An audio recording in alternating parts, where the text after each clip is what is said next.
جو جتنا بڑا جھوٹا اتنی بڑی کوسی. جھوٹوں کا ایک پرتیوگتا ہو رہی تھی. سارے پرتیوگی آئے تھے, بڑے بڑے اس میں کنٹسٹنٹ آئے تھے. اور پرتھم پرسکار معلوم ہے کس کو ملا تھا؟ پرتھم پرسکار اس جھوٹے کو ملا جس نے یہ جھوٹ بولا کہ میں ایک سبھا میں گیا, وہاں 4 مہیلائیں بیٹھی تھیں اور شانت تھی, چپ تھی. کہ یہ تو اسمبھو ہے. اگر یہ چوچو کر رہے ہیں تو ان کو کرنے دیجئے, ان کی ٹیڑھی ہڈی سے بنی ہے تو تھوڑا ٹیڑھا پن تو رہے گا. آپ آئیے میری طرف توجہ سے سنیے. اب تو چپ ہو جاؤ میری اماؤں, نہیں تو اپنے گھر چلی جاؤ. تیار ہیں آپ لوگ؟ زور سے بولو سبحان اللہ. 5 اسٹیجز ہے. کتنے؟ پہلا وہ مردہ تھا, توجہ سے سنیے کیا تھا. سیکنڈ وہ زندہ ہوا. تھرڈ اسٹیج کیا ہے؟ نور والا بنا. فورتھ اسٹیج کیا ہے؟ نور بانٹنے والا بنا. And fifth one, the last but not the least, 5واں اسٹیج یہ ہے کہ بے مثال بنا. بات سمجھ میں آ رہی ہے نا؟ ہمارے کچوچا شریف میں جو جنازے کی چرپائی پہ لیٹا رہتا ہے اسے مردہ کہتے ہیں, اور جو لوگ کاندھا اٹھا کے لے جاتے ہیں انہیں زندہ کہتے ہیں. آپ کے یہاں یہ بلاسپور اور اس کے آس پاس میں ایسے یہی سسٹم ہے نا؟ ہاں, پورے اتر دیناجپور میں یہی ہے, پورے پشچم بنگال میں, پورے بھارت میں یہی ہے کہ جو لیٹا ہوا ہے وہ مردہ ہے, اور جو لے کے جا رہے ہیں وہ پورے وشو میں یہی ہے. کیا اس آیت کے اندر بھی زندگی موت کا یہی مطلب ہے؟ اور اگر یہ مطلب نہیں ہے تو پھر مطلب کیا ہے؟ یہ سمجھ میں آ گیا تو سمجھو جلسہ سمجھ میں. آؤ میں مطلب اپنے طریقے سے سمجھاؤں تاکہ آپ سمجھ سکو. 40 سال کی حضور کی زندگی ہو چکی تھی. مکے میں اعلان نبوت فرمانے کا وقت آ گیا. جبل ابی قبیس کی چوٹی پہ کھڑے ہیں, فاران کی پہاڑی, اور سامنے ابو جہل, ابو لہب, عتبہ, شیبہ, امیہ بن خلف, ولید بن مغیرہ, بڑے بڑے آتنکوادی کھڑے. حضور نے سب سے پوچھا, اچھا یہ بتاؤ کیا میں کبھی جھوٹ بولتا ہوں؟ سب نے کہا ہے عبداللہ کے بیٹے کیسی بات کرتے ہیں آپ, اور جھوٹ اسمبھو. کافروں نے کہا, زور سے بولو کس نے کہا؟ سرکار نے فرمایا کیا مجھ سے کبھی کوئی جھوٹی بات سنی؟ سب نے کہا حاشا کلّا. اگر میں کوئی تمہیں خبر دوں تو اس پہ یقین کرو گے؟ سب نے کہا ہے آمینہ کے لال, آپ بولو گے تو ہم یقین کر لیں گے, کیونکہ سورج پشچم سے نکل سکتا ہے مگر آمینہ کا لال جھوٹ نہیں بولتا. کافر مشرک لوگ ہیں. موقع تھا, ماحول تھا, دستور تھی. میرے سچے نبی نے اپنے سچے خدا کا پیغام اپنی قوم کو دیا اور کہا اے لوگوں, اگر تم مجھے اتنا سچا سمجھتے ہو, شکربادی سمجھتے ہو, تو پھر ایک سچائی سنو, اور وہ یہ ہے کہ ایھا الناس قولوا لا الہ الا اللہ تفلحوا. اے لوگوں کہہ دو اللہ کے سوا کوئی پوجا کے جوگے نہیں, عبادت کے لائق نہیں, کہہ دو کامیاب ہو. شت بات کی کہ نہیں ہوئی؟ بولو سچ کہا کہ نہیں؟ بولو. لیکن وہی کافروں نے انکار کر دیا. سب بولنے لگے کہ اے عبداللہ کے بیٹے یہ تم جھوٹ بول رہے ہو.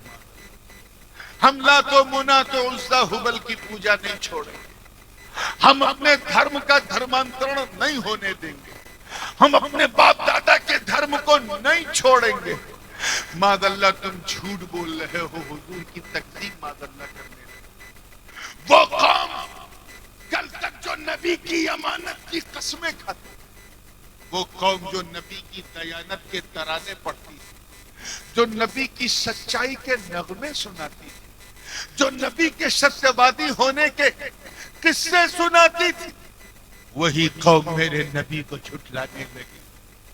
حضور نے جب قرآن کی آیتیں سنائی تو کہا یہ تو کسی کبھی کی کویتا لگتی ہے، معاذ اللہ۔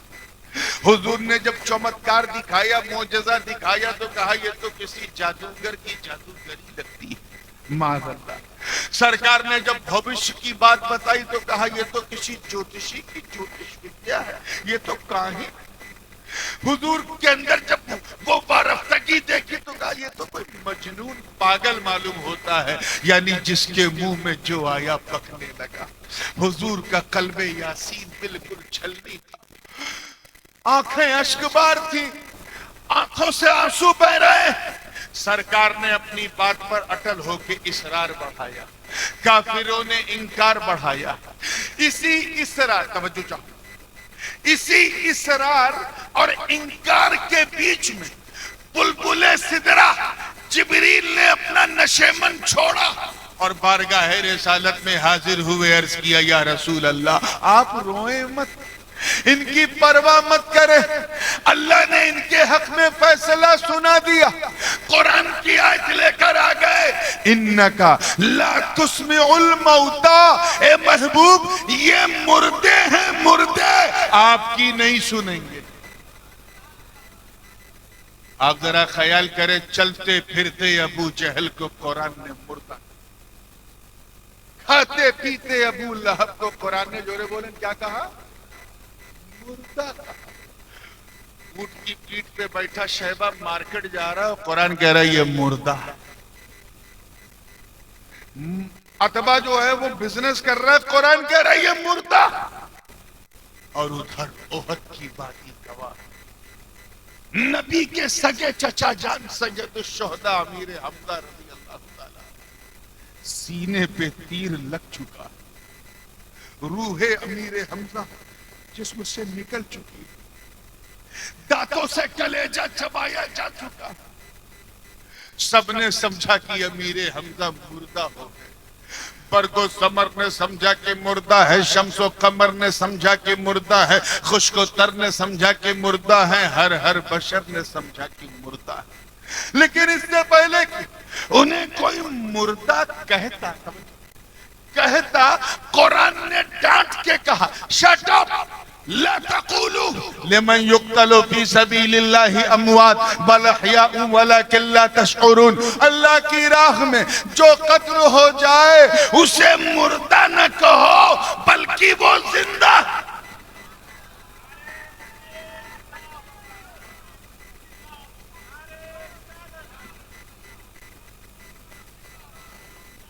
آپ ذرا خیال کریں، توجہ چاہوں گا جملہ ضائع نہ ہو، خیال کریں، وچار کریں کہ تخت پہ بیٹھا، سنگھاسن پہ بیٹھا یزید چکن بریانی کھا رہا ہے اور قرآن کہہ رہا ہے یہ مردہ ہے۔ کیا کہہ رہا بولے؟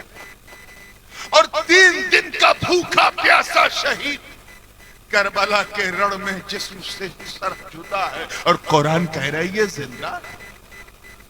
ہم تو سمجھتے تھے جس کی روح نکل جائے وہ مردہ ہے، جس کی نہ نکلے وہ زندہ ہے۔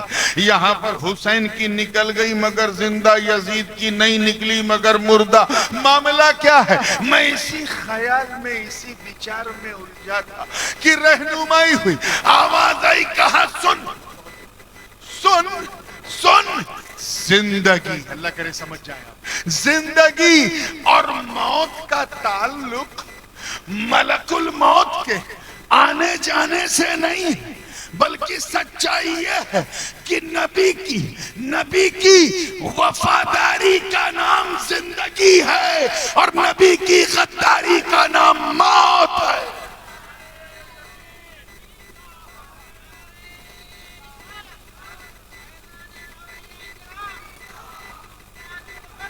زندہ آباد، زندہ آباد۔ نبی کی وفاداری کا نام بولے، زندگی ہے۔ کیا ہے؟ غداری کا نام کیا ہے؟ اب اگلا جملہ ذرا دل تھام کے سنو تو مزہ۔ یہی وجہ ہے، that was the main reason why یہی وجہ ہے کہ یزید کی غداری، یزید کو بارگاہ رسالت میں کی گئی غداری نے یزید کو جینے نہیں دیا، اور حسین کی وفاداری نے حسین کو مرنے نہیں دیا، بے شک حق ہے. بلکہ ایسا جیوت رکھا، ایسا جیوت رکھا، ایسا زندہ رکھا کہ ہر گھر میں حسین، ہر دل میں حسین، ہر باڑی میں حسین، ہر محلے میں حسین، ہر شہر میں حسین، امریکہ سے لے کے آسٹریلیا تک، یورپ سے لے کے افریقہ کے جنگلوں تک ایسا چھا گئے حسین کہ صرف مریدوں کے نعروں میں نہیں، بلکہ سچی بات یہ ہے کہ بستی بستی میں حسین، قریہ قریہ میں حسین.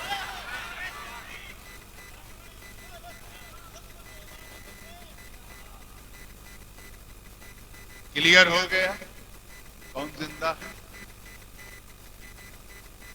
کون زندہ ہے؟ جو نبی کا وفادار ہے. وہ کام کیا ہے؟ زندہ. اور جو غدار ہے وہ اب دل تھام کے پڑھو. یہ جلسہ تو وفادار ہے، غوث پاک وفادار ہے، تو غداروں کو چھوڑو، آؤ وفاداروں کی بات کریں. ابو بکر صدیق نبی کے وفادار اپنی قبر میں زندہ ہے. حضرت عمر نبی کے وفادار اپنی قبر میں زندہ ہے. عثمان غنی نبی کے وفادار اپنی قبر میں زندہ ہے. مولا علی نبی کے وفادار اپنی قبر میں زندہ ہے. امام حسن نبی کے وفادار اپنی قبر میں زندہ ہے. حسین نبی کے وفادار اپنی قبر میں زندہ ہے. تمام ائمہ طاہرین نبی کے وفادار اپنی قبر میں زندہ ہے. ارے قادری گھبراؤ مت، غوث اعظم نبی کے وفادار اپنی قبر میں زندہ.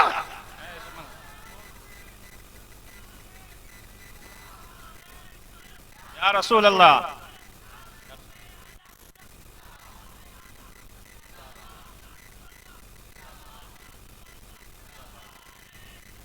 اللہ اکبر. ہر ولی نبی کا وفادار. بولے ہر ولی نبی کا، ہر ولی اپنی قبر میں سے. اچھا یہ تھوڑا سا آپ کا موڈ پر رکھنے کی کوشش کریں. اتنا تو آپ بھی جانتے ہیں، سب کو پتا ہے، لین دین جو ہے یہ زندوں میں ہوتی ہے. کس میں ہوتی ہے؟ مردوں میں نہیں. کریڈٹ، ڈیبٹ، یہ سب زندوں میں چلتا ہے. ٹریڈنگ، لیڈنگ، ڈیلنگ، وارتالاب، یہ سب کس میں ہوتا ہے؟ بولو. مردوں میں نہیں. ایک مردہ ہے اور ایک زندہ ہے تب بھی نہیں. دونوں کا زندہ ہونا ضروری. ایک قبرستان سے سفید سفید کفن پہن کے مردہ نکلا اور ایک پان کی دکان پہ پہنچا اور کہا کھلا دے ایک بیڑا پان. پان والا دیکھا تو ہو گیا حیران، چہرے سے پریشان. کہا تجھے تو جانا تھا شمشان، تو کیسے آ گیا ازراہ قبرستان اور مانگ رہا ہے مجھ سے پان؟ ارے لے لے میری ساری دکان، چھوڑ میری جان، جا قبرستان. ارے یار ہنس تو دیا کرو، مسکرا دو. اس پہ کوئی جی ایس ٹی نہیں ہے، جتنا چاہو مسکرا. وہ پان والا اس کو پان نہیں دے سکتا. کیوں؟ کیونکہ جو مانگ رہا ہے وہ مردہ.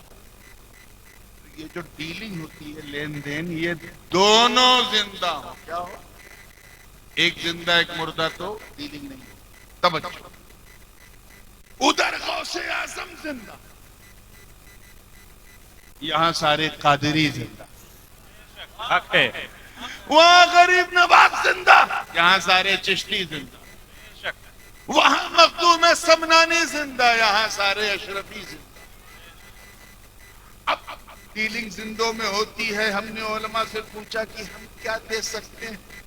علماء نے سمجھایا کہ دیکھو اللہ والوں کو تمہارے ڈالر پیسے کی ضرورت نہیں، ٹکا کی ضرورت نہیں، پیسوں کی ضرورت نہیں. انہیں اگر پرسن کرنا ہے، راضی کرنا ہے، خوش کرنا ہے تو پھر انہیں ثواب بھیجو. کیا بھیجو؟ پھر علماء سے پوچھا کیا کیا ثواب ہے؟ علماء نے بتایا قرآن پڑھنا ثواب، نعت پڑھنا ثواب، منقبت پڑھنا ثواب، غریبوں کو کھلانا ثواب، لنگر پکانا ثواب، فاتحہ دلانا ثواب، لنگر کو بانٹنا ثواب۔ ہم نے جلسہ کیا، تقریر کرائی، علماء کو اکٹھا کیا، نعت پڑھے، منقبت پڑھے، بریانی بانٹا، لنگر بانٹا، سارا ثواب اکٹھا کیا اور اکٹھا کر کے بھیج دیا۔ یہی ہے ایصال ثواب۔ بے شک حق ہے۔ یہ کیا ہے؟ ادھر ہم نے بھیجا، ادھر غوث پاک کو ملا، غریب نواز کو ملا، داتا لاہوری کو ملا، بابا فرید کو ملا، مخدوم سمنانی کو ملا۔ انہوں نے دیکھا کہ ارے یہ دھرتی پہ رہ کے، توجہ، زمین پہ رہ کے ہماری پسند جانتا ہے کہ ہمیں صرف ثواب پسند ہے، تو ادھر سے انہوں نے کہا ہے میرے مرید گھبرا مت، جب تو میری پسند کا اتنا دھیان رکھتا ہے تو میں بھی تیری ضرورت جانتا ہوں، تیری سمسیا جانتا ہوں، تیری مشکل جانتا ہوں۔ گھر میں لڑکی جوان ہے، رشتہ نہیں ہے، میں جانتا ہوں۔ لڑکا جوان ہے، جاب نہیں ہے، میں جانتا ہوں۔ قرض کا بوجھ ہے، میں جانتا ہوں۔ سمسیا ہے، میں جانتا ہوں۔ گھبرا مت، جب تو زمین پر چل پھر کے اپنا پیٹ کاٹ کے میرے لیے ثواب بھیج رہا ہے تو میں بھی تیری ضرورت کا خیال کرتا رہوں۔ نعرے تکبیر، نعرے تکبیر، نعرے رسالت، حضور تاج العلماء، حضور تاج العلماء۔ تو یہاں ہم زندہ، ہم نے بھیجا، یہ بھیجا آپ کے بھیجے تک پہنچ رہا ہے کہ ہاں توجہ، ہم زندہ، ہم نے بھیجا، ادھر وہ زندہ، انہوں نے ریسیو کیا، وہاں سے بھیجا، تو ہم دونوں زندہ تھے، لین دین ہو گئی۔ ذرا مردوں کو تو دیکھو، مردوں کو نہ یہاں سے کچھ جاتا ہے نہ وہاں سے کچھ آتا ہے، یہ صرف ہماری قسمت۔ یہ کلیئر ہو گیا کہ جو نبی کا وفادار ہے وہ۔ آئیے تھوڑا سا اس آیت کا ایک پس منظر بھی بیان کروں۔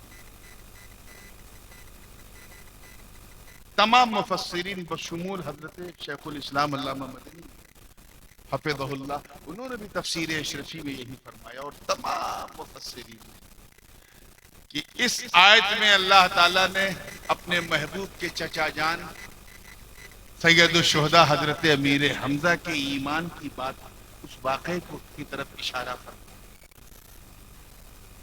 واقعہ کیا تھا؟ حضرت امیر حمزہ کا نام سنا ہے؟ ہر جمعہ میں سنتے ہو، الحمزہ والعباس، حضور کے سگے چچا، حضور انیک ان سے بھالوباسا کرتے تھے، بہت محبت تھی، حد سے زیادہ پیار تھا۔ اور عالم یہ تھا، میں کیا بتاؤں، کون سی مثال دوں کہ آپ کو حضرت امیر حمزہ سمجھ میں آ جائیں۔ ایک آسان مثال دماغ میں آ رہی، ابو جہل کو تو جانتے ہو، مکے کا ڈان تھا، کون تھا؟ مکے کا سب سے بڑا ڈان تھا ابو جہل۔ ابو جہل بھی امیر حمزہ سے ڈر تھا۔ اب سمجھ جاؤ حضرت امیر حمزہ کیا تھا، میری حیثیت نہیں بتانے کی کیا تھے، بس سمجھ جاؤ۔ ابو جہل کا پاؤں پھول جاتا تھا جب حضرت حمزہ سامنے آئے، اتنے پاورفل، جب ایمان کی حالت میں نہیں تھے تب بھی حضور کو کچھ نہیں کہتے تھے، بس ٹالتے تھے ٹالتے تھے۔ ایک دن حضور علیہ السلام حرم سے نکل کے اپنے گھر کی طرف جا رہے ہیں۔ جو لوگ حج اور عمرہ کر چکے ہیں انہیں پتا ہوگا کہ مروہ کے مکان کے پیچھے آپ کا مکان تھا، اور اکثر حضور حرم سے جب نکلتے تھے تو اسی راستے سے تھے، اور وہیں داہنی طرف ابو جہل کا مکان تھا۔ ابو جہل نے کیا کیا کہ جیسے ہی حضور کو گزرتا ہوا دیکھا، اس نے حضور کے جسم پر گندگی پھینکی۔ کیا پھینکی؟ یہاں پکنک کرنے آئی ہیں کیا یہ لوگ؟ آئیے چلیے میں بات کو بڑی تیزی سے سمجھتا ہوں، یا تو پھر آپ لوگ عورتوں کا انتظام ہی نہ کیا کیجیے۔ حجت بنگال کی پوری نشان بن جاتی ہے۔ آپ ادھر توجہ کیجیے، ابو جہل نے جیسے ہی حضور کو دیکھا صلی اللہ علیہ وسلم تو اتنا گندا انسان تھا ابو جہل کہ نالی میں گندا ہاتھ ایسے ڈال کے جو گندگی آئی وہ حضور کے اوپر اس نے پھینک دی۔ سرکار نے خود پہ گندگی دیکھی، فطری اثر تو آیا، لیکن پھر حضور نے کچھ کہے بغیر وہاں سے گزر گئے۔ ایک دیکھنے والے نے یہ منظر دیکھا، اور جس نے دیکھا وہ حضرت امیر حمزہ کا غلام تھا۔ اور یہ اس زمانے کی بات ہے جب حضرت امیر حمزہ حالت ایمان میں نہیں تھے۔ وہ گھر پہنچا تو کہا، اے امیر، اے حمزہ، یہ بتائیے کہ آپ کو اپنے پریوار میں سب سے زیادہ پیار کس سے ہے، کس سے آپ سب سے زیادہ بھالوباسا کرتے ہیں؟ حضرت امیر حمزہ نے کہا، اگرچہ محمد ابن عبداللہ میری بات نہیں مانتا، میں اس کی نہیں مانتا، لیکن میں سب سے زیادہ اسی سے پیار کرتا ہوں۔ کہا اچھا بہت کرتے ہیں؟ کہا حد سے زیادہ کرتے ہیں۔ تو کہا اچھا یہ بتائیے، اگر آپ کے بھتیجے محمد ابن عبداللہ پر کوئی گندگی پھینکے تو آپ برداشت کریں گے؟ کہا اگر اس نے ایسا کیا ہے اور یہ بات ثابت ہو جائے تو میں پوری گندگی میں اسے ڈالوں گا۔ کہ یہ ابو جہل نے ایسا کیا، تو نے خود دیکھا اپنی آنکھ سے؟ کہا میں نے خود دیکھا۔ کہا چل میرے سے۔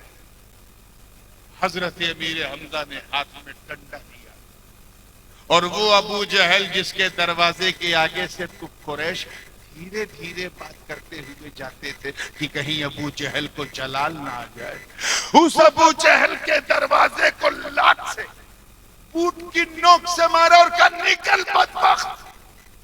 ابو جہل تھر تھراتے کپ کپاتے حضرت ابو یعلا حضرت امیر حمزہ کی بارگاہ میں حاضر ہوا۔ کہ کیا ہوا؟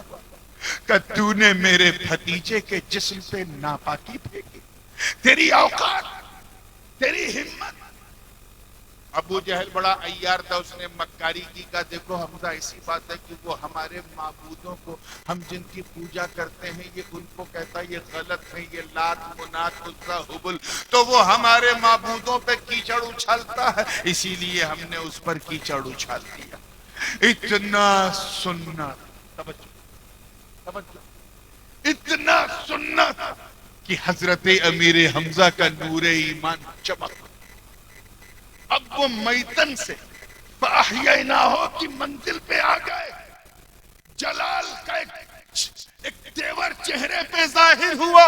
فرماتے ہیں بدبخت، کیا غلط کہتا ہے میرا بھتیجا، کیا غلط کہتا ہے؟ ارے سن، تو اس کو پوجتا ہے جسے تو نے بنایا ہے، وہ اسے پوجتا ہے جس نے اسے بنایا۔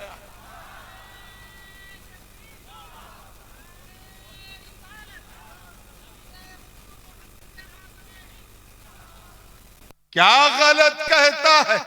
ارے تو کون ہوتا ہے کیچڑ پھینکنے والا؟ حضرت امیر حمزہ کی آواز میں گھنگرج آ چکی تھی، زبان چل رہی تھی، اسی کیفیت میں فرمایا، اے رب کعبہ تو گواہ ہو جا، میں تیرے رسول کے سب سے بڑے جانی دشمن ابو جہل کی آنکھوں میں آنکھیں ڈال کے کہہ رہا ہوں، اشہد ان لا الہ الا اللہ واشہد ان محمد عبدہ ورسولہ۔ کیا کیریکٹر تھا اللہ، کیا کردار تھا۔ مفسرین فرماتے ہیں کہ وہ حضرت حمزہ کی جو کفر والی حالت تھی اسے مردے سے تعبیر کیا، کس سے؟ اور جب انہوں نے کلمہ پڑھا تو اسے فَأَحْيَيْنَاهُ سے وَجَعَلْنَا لَهُ نُورًا، اور ہم نے اسے نور والا بنا دیا۔ یہ تیسرا اسٹیج ہے، کون سا ہے؟ یہ بھی ایسے نہیں ملتا ہے۔ اللہ پاک کا ارشاد ہے قرآن مقدس میں، فَمَن يُرِدِ اللَّهُ، جب کوئی بندہ ارادہ کرتا ہے ہدایت، ان يهديه يشرح صدره للاسلام، تو اللہ تعالیٰ اس بندے کے سینے کو اسلام کے لیے کھول دیتا ہے۔ توجہ سے پھر دوہرا، جب اللہ تعالیٰ کسی بندے کو ہدایت دینے کا ارادہ فرماتا ہے تو اس کے سینے کو اسلام کے لیے، زور سے بولو، کھول دیتا ہے۔ اب دوسری ایسی، افمن شرح اللہ صدرہ للاسلام فہو علی نور من ربہ۔ اور جب اللہ تعالیٰ کسی کے سینے کو اسلام کے لیے کھول دیتا ہے تو اسے نور پر کر دیتا ہے، یعنی نور والا بنا دیتا ہے۔ یہی شان اولیاء ہے۔ ذرا سوچو، جب ہدایت، دیکھیں کتنے لوگ کیچ کر رہے ہیں، جب ہدایت کے بدلے میں صرف ہدایت مل جائے تو ولایت کا نور مل جاتا اور وہ بندہ نور پر ہو جاتا۔ اس غوث اعظم کے بارے میں کیا کہو گے جس کی رگوں میں مصطفیٰ کا نور دوڑ رہا ہے، اور ایسا دوڑ رہا ہے کہ ہمارے امام نے مچل کے کہا کہ تیری نسل پاک میں ہے بچہ بچہ نور کا، تو ہے انہیں نور، تیرا سب گھرانہ نور کا۔ نعرے تکبیر، نعرے رسالت، عظمت غوث اعظم، عظمت غوث اعظم حضور تاج العلماء۔ توجہ سے سنیے، بات کو میں فنیشنگ موو کی طرف لے جا رہا ہوں۔ تیار ہیں نا آپ لوگ؟ بات حضرت حمزہ کی چھڑ گئی تو ہر سید جو ہے وہ ذرا ان کا نام لیتے ہی گرم ہو جاتا ہے، کیونکہ اس پہ کرم ہو جاتا ہے۔ میں آپ کی آسانی کے لیے تقریباً 30-40 حدیثوں کو جمع کر کے ایک مضمون واقعہ، یہ آپ کے جیسے شاہد کار لوگ کرتے ہیں، اتہاس کار لوگ کرتے ہیں کہ 10-15 واقعہ اکٹھا کرتے ہیں اور اس کے بعد پھر ایک واقعہ لکھتے ہیں، تو آپ کی آسانی کے لیے، کیونکہ اس کا اس آیت سے بڑا گہرا تعلق ہے جس کی میں نے تلاوت، اور وہ کیا کہ ایک دن حضور نے سارے صحابہ کو اکٹھا کیا کیا؟ میں جب دھیرے بولوں ہلکے تو اس کو ہلکے میں نہ لیا کرو، کبھی کبھی میں زور کا جھٹکا بڑی دھیرے سے دیتا ہوں، so please try to understand what I'm saying۔ پوری زندگی کے سب کو اکٹھا کیا، ایک صحابی آگے بڑھے، انہوں نے عرض کیا لماذا جمعتنا یا رسول اللہ صلی اللہ علیہ وسلم، آپ نے ہمیں کیوں اکٹھا کیا؟ آج کوئی خاص دن ہے؟ حضور نے فرمایا تمہیں نہیں معلوم؟ آج وہ دن ہے جس دن احد کے صحابہ شہید ہوئے، 1 سال ہو گیا شہدائے احد۔ اگر بھارتی بھاشا میں کہا جائے تو آج شہدائے احد کی برسی ہے۔ کیا ہے؟ عرس ہے۔ کیا کرنا چاہیے؟ سرکار نے فرمایا چلو قبرستان کی طرف، انطلقوا الی المقام۔ قافلہ نکلا میرے دوست، جلوس ہم بھی نکالتے ہیں، ربیع الاول میں جلوس تم بھی نکالتے ہو، ہر سنی نکالتا ہے کہ نہیں؟ نکالا کرو، کوئی ٹوکے تو سینہ ٹھوک کے نکالا کرو، اور روکے تو ڈنکے کی چوٹ پہ نکالا کرو۔ خاموش مزاجی تمہیں جینے نہیں دے گی، اس دور میں جینا ہے تو کوہرام مچا دو۔ نکالا جلوس سب نکالا، مگر ایسے جلوس کی عظمت پر میرے ماں باپ، میرے بچے قربان، ایسا جلوس جس کی قیادت خود مصطفیٰ جان رحمت فرما رہے ہیں۔ جیسی قبرستان احد میں حضور نے قدم رکھا تو سلام کیا، طریقہ بھی یہی ہے، آپ جب قبرستان جاتے ہیں تو کیا کرتے ہیں؟ السلام علیکم یا اہل القبور من الدیار انتم السابقون ونحن انشاءاللہ بکم لاحقون۔ اے قبر والو سلامتی ہو تم پر، حضور نے سلام کیا۔ اچھا ایک بات بتاؤ، حضور صلی اللہ علیہ وسلم کوئی کام بلا وجہ کریں گے؟ وداؤٹ اینی ریزن کریں گے؟ بغیر کسی کارن کے؟ اب جب سلام کیا تو کیوں کیا؟ اسی لیے نا کیونکہ جو قبر میں لیٹے غلام ہیں وہ سن رہے ہیں، ان کا جواب حضور سن رہے ہیں، تبھی تو نبی نے سلام کیا۔ ارے موقع ملے تو ان بے وقوفوں کو سمجھاؤ اور کہو دیکھ، جب امام اپنے غلام کو سلام کر سکتا ہے تو اگر غلام یہاں بیٹھے بیٹھے مصطفیٰ کو سلام کرے تو حیرت کیا؟ اس کے بعد حضور اپنے چچا جان سید الشہداء امیر حمزہ رضی اللہ تعالیٰ عنہ کی قبر کی طرف گئے، جو پڑھنا تھا پڑھا، دعا مانگا، اس کے بعد سرکار نے ایک ممبر لگایا. کیا لگایا؟ تھوڑا زور سے بول دو. یہ ممبر یعنی اسٹیج لگایا. اچھا یہ بتاؤ قبرستان میں اسٹیج ہوتا ہے؟ دنیا کے کسی قبرستان میں نہیں. لیکن احد میں لگا. کیوں لگا؟ پتا چلا وہاں بھی نہیں تھا. مدینے سے لے جانے کی ویوستھا کی گئی، پربندھ کیا گیا، اہتمام کیا گیا. ارے اسی اہتمام کو تو عرس کہتے ہیں. کیچ کرو، میں علماء کو دلیل دے رہا ہوں عرس کی. اسی اہتمام کو، اسی ویوستھا کو کیا کہتے ہیں؟ اسی مینجمنٹ کو عرس کہتے ہیں. عرس میں ہم کرتے کیا ہیں؟ عرس میں ہم زیارت کرتے ہیں جو نبی نے کیا، تلاوت کرتے ہیں جو نبی نے کیا، خطابت کرتے ہیں جو نبی نے کیا، ممبر لگاتے ہیں جو نبی نے کیا، حمد پڑھتے ہیں جو نبی نے کیا، مسائل فضائل بیان کرتے ہیں جو نبی نے کیا. ہم وہی کرتے ہیں جو نبی نے کیا. بس فرق اتنا یاد رکھنا، رسمیں تو بدل سکتی ہیں لیکن سنت نہیں بدلتی. یہ صحابہ کی قسمت تھی جو نینوں کے گاگر سے نہاتے تھے. یہ اولیاء کی قسمت ہے جو گاگر سے نہاتے ہیں.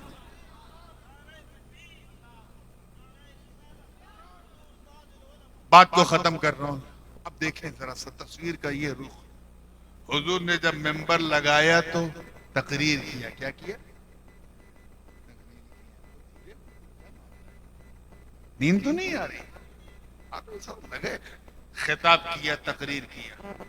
تقریر میں بہت کچھ بیان کیا. اور بیان کرتے کرتے ایک جملہ ایسا تھا، بس اسی کو میں سمجھا کے بات کو ختم کروں گا. حضور نے فرمایا، اے لوگوں، میں اپنی حقیقت کے رخ سے ایک پردہ اٹھانے جا رہا ہوں. سارے پردے اڑ گئے تو ابو بکر کیا جبریل بھی برداشت نہیں کر پائیں گے. لم یعرفنی حقیقتا غیر ربی یا ابا بکر. کوئی نہیں پہچانتا میری حقیقت. میں ایک پردہ. سب ہمتن گوش سن رہے ہیں. حضرت حضور نے اپنا ہاتھ اٹھایا اور فرمایا، اوتیتو، توجہ اللہ کرے یہ جملہ ضائع نہ ہو. اوتیتو بمفاتیح خزائن الارض. اللہ نے مجھے تمام زمینوں کے تمام خزانوں کی تمام چابیاں دی. آپ لوگ چابی کہتے ہو کہ کنجی کہتے ہو؟ چابی نا کی.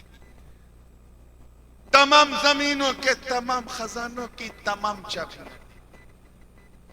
یہ علماء جانتے ہیں کہ یہ جو میں تمام ترجمہ کر رہا ہوں یہ اپنی طرف سے نہیں کرتا، بلکہ جب جمع کی طرف مضاف ہو تو تمام کا معنی ہوتا ہے. اور یہاں جو جمع ہے وہ جمع منتہل جمع، اور جس کی طرف مضاف ہے وہ بھی جمع منتہل جمع. یعنی دیکھیں کتنے لوگ کیچ کر رہے ہیں.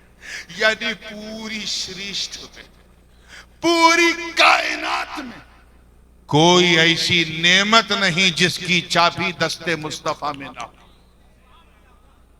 کیچ کرو. حضور وہی تو فرما رہے ہیں، اللہ نے مجھے تمام زمینوں کے تمام خزانوں کی تمام چابیاں دے دی. یعنی جاہو جلال کی چابی دست مصطفیٰ میں، فضل و کمال کی چابی دست مصطفیٰ میں، جود و نوال کی چابی دست مصطفیٰ میں، جود برگزیدگی کی چابی دست مصطفیٰ میں، بلند رسیدگی کی چابی دست مصطفیٰ میں، امامت و قیادت و سیادت و شرافت و نجابت و ولایت و حمایت کی چابی دست مصطفیٰ میں، عظمتوں کی چابی دست مصطفیٰ میں، نعمتوں کی چابی دست مصطفیٰ میں، رفعتوں کی چابی دست مصطفیٰ میں، برکتوں کی چابی دست مصطفیٰ میں، برگ و ثمر کی چابی دست مصطفیٰ میں، شمس و قمر کی چابی دست مصطفیٰ میں، خشک و تر کی چابی دست مصطفیٰ میں، بحر و بر کی چابی دست مصطفیٰ میں، سیم و زر کی چابی دست مصطفیٰ میں، لال و گوہر کی چابی دست مصطفیٰ میں. زمین کے گرب میں جو خنیج پدارت اور جو معدنیات ہیں ان کی چابی دست مصطفیٰ میں. زمین و آسمان کے خلاؤں میں جو کچھ ہے اس کی چابی دست مصطفیٰ میں. ساتوں آسمان میں جو کچھ ہے اس کی چابی دست مصطفیٰ میں. دریا کی گہرائی میں جتنی نعمتیں ہیں سب کی چابی، سبحان اللہ، نے سب کی چابی دست مصطفیٰ میں. کہاں؟ حضور کے ہاتھ. دست یعنی ہاتھ میں. گویا دیکھیں کتنے لوگ کیچ کر رہے ہیں، گویا سب کی چابی سارے نعمتوں کے خزانوں کی چابی اپنے محبوب کے ہاتھ پر رکھ کر گویا رب یہ فرما رہا ہو کہ اے میرے پیارے، یہ ساری چابیاں ہم نے آپ ہی کے لیے تو بنائی، ایج کرو، آپ ہی کے لیے تو بنائی ہیں، بس امانتاً میں اپنے پاس رکھے تھا، جس کو جیسی ضرورت پڑتی تھی آپ کا صدقہ اتار کے دے دیتا تھا۔ آدم کو ضرورت پڑی، نکال کے صفوت کی چابی دے دی، نوح کو ضرورت پڑی، انہو کان عبداً شکورا کی چابی دے دی، ابراہیم کو ضرورت پڑی تو واتخذ اللہ ابراہیم خلیلہ کی چابی دے دی، اسماعیل کو ضرورت پڑی تو انہو کان صادق الوعد وکان رسولا نبیہ کی چابی دے دی، ادریس کو ضرورت پڑی تو ورفعناہ مکانا علیہ کی چابی دے دی، موسیٰ کو ضرورت پڑی تو وکلم اللہ موسیٰ تکلیمہ کی چابی دے دی، ایوب کو ضرورت پڑی تو صبر کی چابی دے دی، ذنون کو ضرورت پڑی تو استقامت کی چابی دے دی، یوسف کو محبوب جب یوسف کو ضرورت پڑی تو آپ کے سندر جمال کی سندرتا کا ہم نے اتار کے یوسف کو دے دیا۔ جب شعیب کو ضرورت پڑی تو عدل و میزان کی چابی دے دی، جب عیسیٰ کو ضرورت پڑی تو وہ ابرئ الاکمہ والابرص واحیی الموتى باذن اللہ کی چابی دے دی۔ مگر اے محبوب، اب تو آپ کا نور نبوت مانو روپ دھارن کر چکا ہے، منشو کے روپ میں آ چکا ہے، اس لیے یہ امانتیں میں آپ کے ہاتھ میں رکھ رہا ہوں، اب ادھر میں بانٹوں ادھر تم بانٹو۔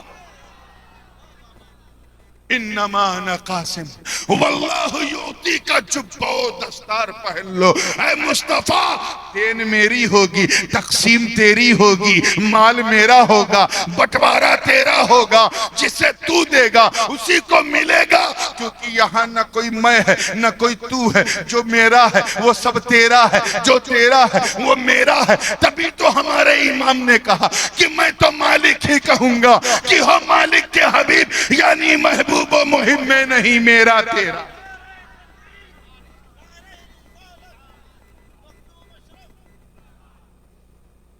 بات سمجھ میں آ رہی ہے نا؟ دستے پاک حبیب میں ساری چابی کہاں گئی؟ حضور کے دستے پاک میں۔ صحابہ کی قسمت دیکھو، سامنے ابو بکر صدیق کھڑے تھے، میرے آقا نے مسکرا کے صداقت کی چابی دی۔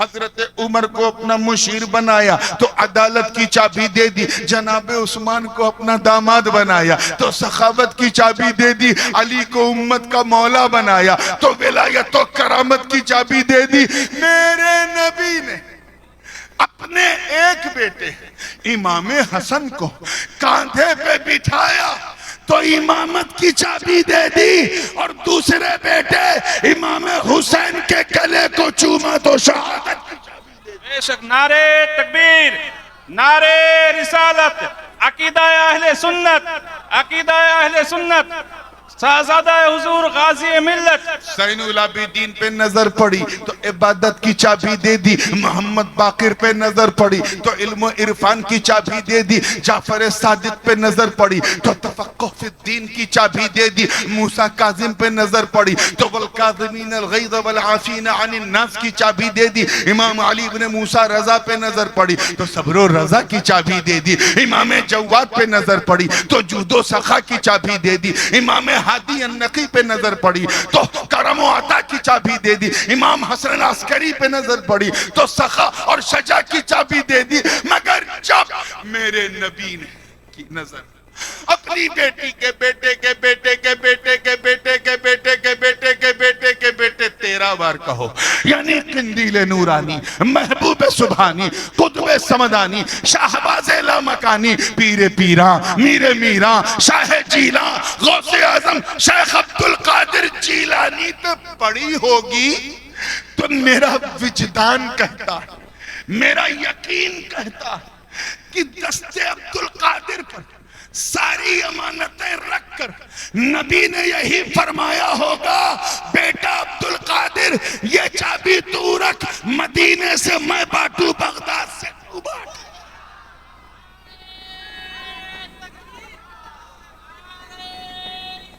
یا رسول اللہ زندہ آباد،